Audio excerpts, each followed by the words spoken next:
Bwe tusookera mu ssaza Mawogola ebyokulonda obukulembeze bw'ekibiina kya NRM obwa disitulikiti y'e Ssembabule ebifuuse bya mpuna era eyali minisita w'ensonga z'ebweru w'eggwanga kaakano alagiddwa asigale ng'akola nga ssentebe wa NRM mu disitulikiti eyo. Jimmy Sekabiito Kaagatuwe. Olunaku lwajjo ssentebe w'akakiiko k'ebyokulonda mu kibiina kya NRM Dr. Tanga Odoyi yazzeemu n'ayita omulundi ogwokubiri abakulembeze ne bannakibiina kya NRM ekya Ddondo okulaba butya bwe bagonjoola emigozobano gyonna egyetobekera mu kulonda okuwedde ekyakuviirako n'okuyiika. Akakiiko kano kaagala okulaba ng'ekibiina kino kibeera n'obukulembeze kyokka era tebakkaanyiza era olukiiko lwatuuse kwabuka ng'abaalwetabyemu beeyogerera bisongovu. Olukiiko luno olwabadde lukubirizibwa Dr. Tanga Odoyi nga lwetabiddwamu ssaabawandiisi w'ekibiina kya NRM Richard Twadongo ko ne yali minisita ow'ensonga ez'emunaayira Sam Kahamba Kuteesa. Kaluma Nywera yabadde wakati w'ekiwayi ekya minisita Hajati Hanifa Kawoya ssaako omubaka Theodore Ssekikubo ko n'ab'oludda olwa munnamagye eyaganyuka General Fenhansi Keyitirima. Ab'oludda lwa General Fenhansi Keyitirima babadde baagala okulonda dibwemu wakiri sabbiiti ejja nga kuno kwetabwamu abakulembeze bonna abaalondebwa ekyawakanyiziddwa ennyo ab'oludda olwa Hajati Hanifa Kawoya nga bagamba nti okulonda okubeerawo ensonga 11 zonna ezaasalwawo akakiiko ka Dr. Tanga Odoyi zirina okusooka okutereezebwa awatali kwekwasa kintu kirala kyonna. Kuzimu ku nsonga ezaalagirwa okukolwako kuliko okulongoosa olukalala lw'abalonzi ku ggombola ez'enjawulo ssaako okuddamu okujjuza ebifo byonna ebyasigalira ku mutendera ogw'eggombola naddala Entuusi Town Council ku kifo ky'omuvubuka n'abakadde ko ne mu ggombola ey'Ebulongo ebifo byonna ebya mainstream kyokka n'okutuusa kati teri kyali kikoleddwa. Wano akakiiko kaalagidde eyali minisita ow'ensonga ez'emunaayira Sam Kahamba Kuteesa okusigala ng'akola nga ssentebe wa NRM wa disitulikiti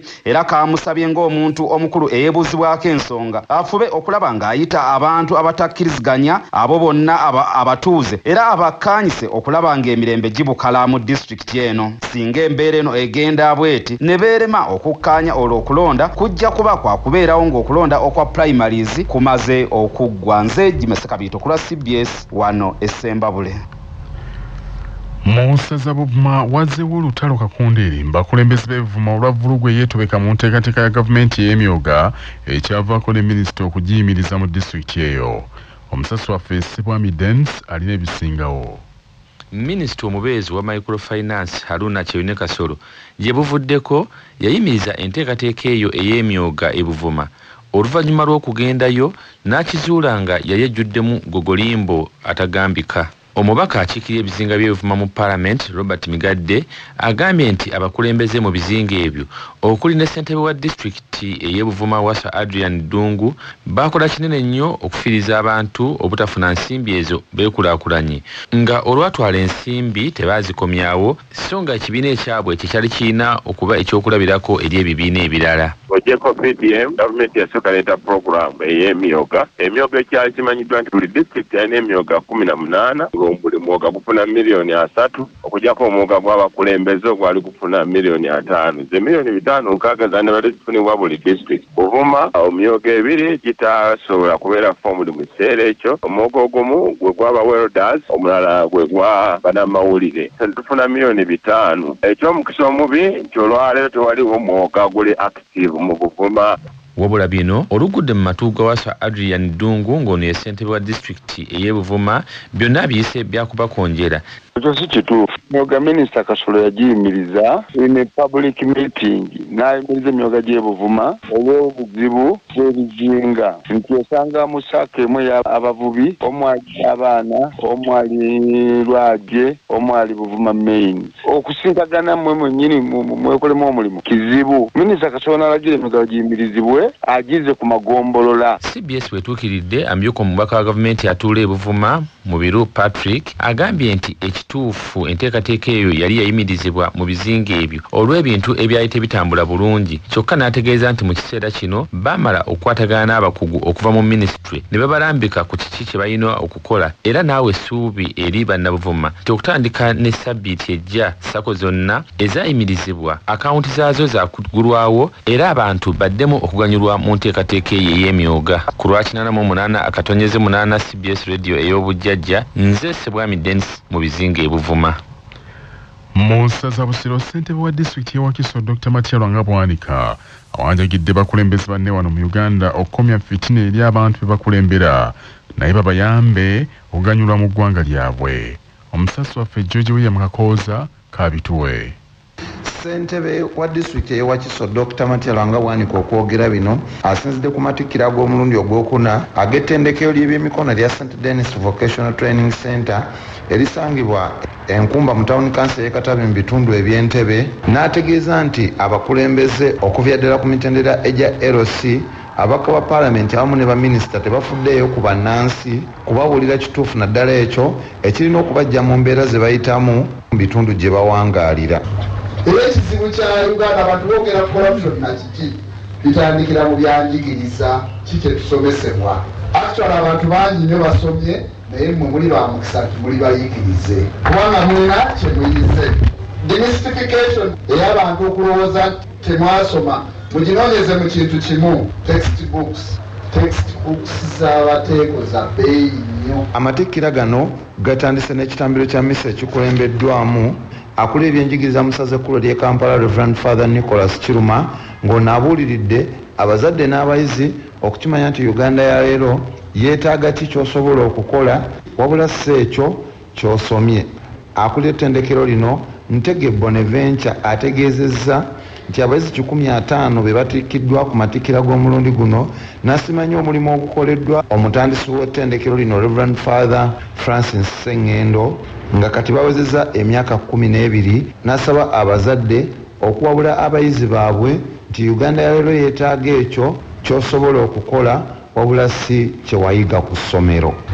Obwetaavu mu bantu baffe be tuwangaaliramu buli mu mirimu gino nti buli omu yeetaaga ennyumba omw'okusula, buli omu yeetaaga amasannyalaze mu nnyumba, ebyamazzi byetaagisa, ebyengoye buli omu ayambala, ebyokulya gy'emirimu era bwe bwetaavu bw'abantu abali mu bitundu bwe tuwangaalira. Ku CBS FM ey'obujjajja nze George William Kakooza Entebbe. Mu ssaza Busujju omwami wa Ssaabasajja ow'essaza Busujju Kasujju Israel Maaso Lubega akubyekubye ku bannabyabufuzi abaagala ebifo mu Busujju n'abasaba beewala ebyobufuzi ebyawula mu bantu ba Kabaka. Omusasi waffe James Kana Sebuguzi abaddeyo. Kasujju ow'ekitiibwa Israel Maaso Lubega okukubakuba ku bannabyabufuzi bano kididde olutalo olw'okuwanyisiganya ebigambo olwalabikidde wakati wa bannabyabufuzi ku nju ebbiri banna NRM ne banna NUP mu kuziika omugenzi Godfrey Ssebajja ku kyalo mu Mibangwe mu ggombolola y'Emaanyi mu disitulikiti y'e Mityana olunaku lw'eggulo. Okusooka omwogezi w'ekibiina ki NRM mu disitulikiti y'e Mityana Ajaruna Kibiriga Enziiza eyasoose okubaka omuzindaalo n'alangira banna NUP abakulembera disitulikiti y'e Mityana okubeera abali b'enguzi abalyake nga bakakkana ne ku nsimbi akawumbi akalamba gavumenti ke yaweereza okukola enguudo ne bakeezibika ekividdeko embeera y'enguudo mu disitulikiti y'e Mityana okuba nga teyeeyagaza. Pulezidenti Museveni akwata biliyoni ya ssente nnamba n'agiwa Mityana municipality n'akwata biliyoni nnamba n'agiwa bano balugendo mukyala Lugendo. Ebiliyoni nnamba yakukola nguudo ne mutumulira enguudo zemuyiseemu nga mujja okusiika.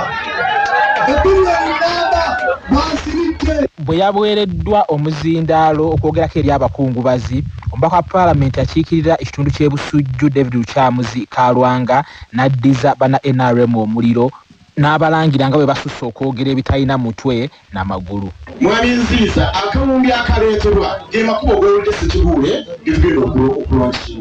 Olwo tuba tukola oba tuba tetukola. Embeera eno ye yawadiriza omwami ow'essaza Kasujju ow'ekitiibwa Israel Maaso Lubega okukwata omuzindaalo n'alabula bano okomya okuzannya ebyobufuzi eby'okuweerezaganya amafumu batunuulire ebyo ebigatta abantu ba Ssaabasajja Kabaka okusinga ebibaawula. Busujju ejja kusigalawo, Buganda ejja kusigalawo, Uganda ejja kusigalawo ffe abantu tugende. Naye Buganda nabaki, Busujju nabaki gyolekedde abaana n'abazi. Ku CBS FM ey'obujjajja James Kana Sebuguzi e Mityana. Mu ssaza Bwekula abalimi b'e Mubende ne Kasanda omusana guboononedde emmere era basobeddwa. Ssebuufu baana ba Kintu alina ebisingawo. Omusana ogwako obutasalako mu district y'e Mubende ne Kasanda gweraliikiriza abalimi abadde bakisimba ebintu byabwe mu kitundu kino oluvannyuma lw'okukazibwa omusana guno nga tebinnakula. Omusana guno gusinze okukosa abalimi ba kasooli ab'ebijanjaala ng'ebisinga obungi osanga byassaako empeke 2 zokka bwe ziti kw'ogatta n'ebinyeebwa nga byo bino byakazeera n'okumulisa tebinnamulisa. Ssentebe w'eggombolola y'ekiyuuni bya muno gwa Rosias ategeezezza nti bali mu kusoberwa kwennyini olw'ennimiro ezisinga obungi mu kitundu kino okubanga zaasaanyiziddwawo omusana ogwako obutasalako. Era ono wano wasinzidde n'asaba abatuuze mu kitundu kino okwettanira ennyo enteekateeka y'Obwakabaka bwa Buganda ey'okusimba emiti balabe nga bazzaawo obutonde. Kubanga bayiro yaffe y'ekiyuuni twayisa bayiro nti buli mukolo gwonna gutubeerawo tulina kusimba emiti kube kufunuka buli mukolo gw'amasanyu. Omusana guno gwe gumu gukosezza nnyo n'abalimu mu disitulikiti y'e Kasanda naddala abo abali mu ggombolola omuli ey'Emyanzi, Mannyo Gaseka, Nalutuntu wamu ne Kiganda, era nga zino zeekesebwa nnyo omusana buli egubeera gwase yadde nga ku luno gukisusse. Ssebuufu baana ba Kintu Kironde, CBS FM e Mubende. Mu ssaza Butambala abatuuze mu LC y'Ennyanama mu tawuni kansi y'Egombe bawuniikiridde omuwala atemera mu gy'obukulu nga 23 bw'asudde omulambo gw'omwana omuwere ku mabbali g'oluguudo. Omusasi waffe Patrick Serugo kaagatuwe.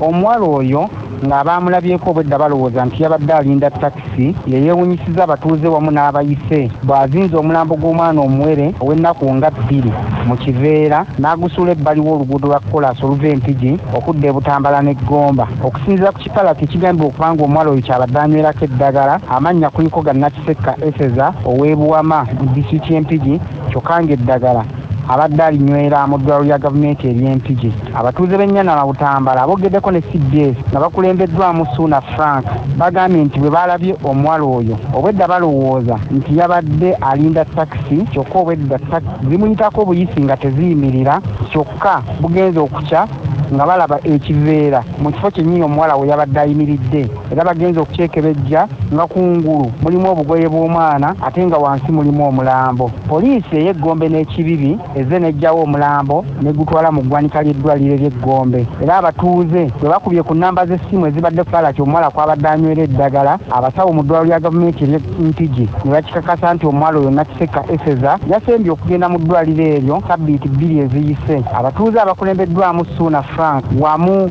ne Kasagga Ephraim ow'Ettaba mu Gomba bateebereza nti omuwala oyo alabika yalemeddwa okutegeera kitaawe w'omwana omutuufu kwe kusalawo okumusuula ku kkubo ne balabula abawala nti abamala gapaala n'abasajja be basanze. Era abaana abawala mbalabula nnyo omuntu abeerenga sitete okulabanga omulenzi gw'obaye ng'omanye ewaabwe. Olwa CBS nze Patrick Serugo. Mu ssaza Buddo akawuka ka Mukenenya keeyongedde okusaasaana mu bavubuka mu disitulikiti y'e Kalungu kawaliriza ekitongole ki Uganda Cares okubakana ne kaweefube okutalaga disitulikiti eyo nga babuulirira abavubuka ku ngeri y'okwewalamu siriimu namutta. Nsubuga Muzaffa Lyabirina. Mu kiseera kino disitulikiti y'e Kalungu y'emu ku disitulikiti mu Uganda ezisinga okutawaanyizibwa akawuka ka Mukenenya. Okusinziira ku kitongole ki Uganda Cares nga kino omulimo gwakyo omukulu guli mu kulwanyisa akawuka ka Mukenenya. Kigamba nti abantu abapya mu disitulikiti y'e Kalungu ne Uganda okutwalira awamu abakwatibwa akawuka ka Mukenenya ebibalo biraga nti abasinga bavubuka abali wakati w'emyaka 19 n'24 nga kino kye kiwaliriza aba Uganda Cares okutandikawo enteekateeka ey'okutalaga mu bavubuka b'e Kalungu nga bababangula ku ngeri ey'okwetangiramu akawuka kano. Kabaalu Moses n'abakulu abalala okuva mu Uganda Cares bwe babadde basinkanya abavubuka naddala abawala mu musomo gwe bababanguddemu nga guno kubadde ku Bukulula Girls. Kabaalu Moses asabye abavubuka naddala abali mu masomero babeere basaale mu kubuulirira abavubuka bannaabwe mu byalo eyo ku kabaate akali mu kwetaba mu bikolwa eby'omukwano mu kaseera akatali katuufu. N'agamba nti kino kiviiriddeko bangi ku bavubuka ensangi zino okukwatibwa akawuka ka Mukenenya. Naye nga ekisingire ddala obukulu okuvaayo okuvaayo tulambuludde nti abaana nga bwe bali masomero bwe tuba nga tuli bakuziiza akawuka akaleeta mukenenya balina okugendera ku nkola ya abstinence. Abakulu bano era basomesezza abavubuka ku by'obutabanguko mu maka ssaako obuyonjo obw'omwana omuwala. Grace Namala okuva mu kitongole ki Home Free e Kabale Bugonzi asinzidde wano ne yeebaza aba Uganda Cares olw'enteekateeka eno ey'okuyambako mu kulwanyisa akawuka akamukenenya mu disitulikiti y'e Kalungu. Era Grace ono aliko obubaka bw'awadde abaana abawala ku byekwetangira akawuka akamukenenya. N'abaana baffe abawala mbayita okubeera obulindaala batambule nga bamanyi nga basobola okulabira omuntu ewala ne bamanya nti ono alabika agenda kunkozesa kubanga bambi oluusi babakwata bujega namwankyaliraako omwana n'agenda okukakana nga bamukozeseza. Ku lwa CBS rediyo y'obujjajja Nsubuga Muzaffaru e Kalungu mu Buddu.